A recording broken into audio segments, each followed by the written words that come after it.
संसद में केंद्रीय गृह मंत्री अमित शाह के बाबा साहेब पर दिए गए बयान को लेकर राजनीति गर्मा गई है। जहां कांग्रेस ने बीते दिन प्रदेश भर में बीजेपी के खिलाफ प्रदर्शन किए, वहीं अब कांग्रेस के प्रदर्शन पर बीजेपी के प्रदेश सचिव नरेंद्र अंद्री ने प्रतिक्रिया दी है और इस प्रदर्शन को कांग्रेस का दोहरा चरित्र बताया है। देखिए, हमेशा की तरह कांग्रेस का दोहरा चरित्र इस बार भी नजर आ रहा है। जब संविधान के निर्माता श्रद्धेय बाबा भीमराव अंबेडकर जी जीवित थे, देश की लोकसभा में जाकर वो अपनी जिम्मेदार भूमिका निभाना चाहते थे, तब उस समय के कांग्रेस के नेता, उस समय के देश के प्रधानमंत्री जवाहरलाल नेहरू जी उनके खिलाफ प्रचार करते थे, उन्हें हर संभव प्रयास करते थे उन्हें रोकने का। और रही जहां तक भारतीय जनता पार्टी की बात, तो सबके ध्यान में है, जब देश के अंदर श्रद्धेय नरेंद्र मोदी जी की सरकार बनी, श्रद्धेय अमित शाह जी इस देश के गृह मंत्री बने, तो श्रद्धेय भीमराव अंबेडकर जी से संबंधित 5 प्रमुख स्थान, चाहे उनका जन्म स्थान हो, चाहे उनका दीक्षा जन्म स्थान महू हो, उनकी दीक्षा भूमि नागपुर हो,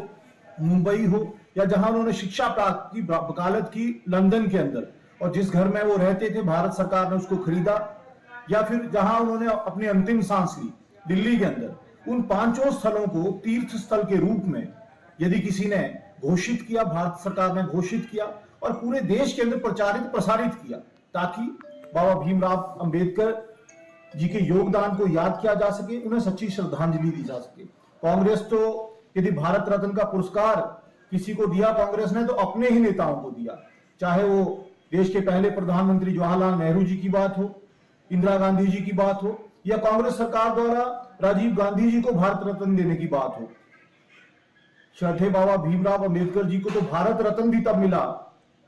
जब देश के अंदर गैर कांग्रेसी सरकार थी। तो ये कांग्रेस का हमेशा दोहरा चरित्र रहा है। आज पूरे देश के अंदर कांग्रेस की क्या हालत है, महाराष्ट्र चुनाव में सबने देखा। और आज यदि सत्ता में यदि किसी प्रदेश में, जैसे हिमाचल प्रदेश में कई लोग लुभावने वायदे करके कांग्रेस सत्ता में आई, तो आज प्रदेश के अंदर क्या स्थिति बनी हुई है, ये आए दिन हम खुद भी देखते हैं और प्रदेश की जनता भी आप मीडिया के बंधुओं के माध्यम से देख रही है। तो कांग्रेस का हर मुद्दे पर अपनी केवल औपचारिकता निभाना ये काम रह गया है। ना वो जिम्मेवार सत्ता पक्ष की भूमिका निभा पा रही है, ना ही केंद्र में वो जिम्मेवार विपक्ष की भूमिका निभा पा रही है।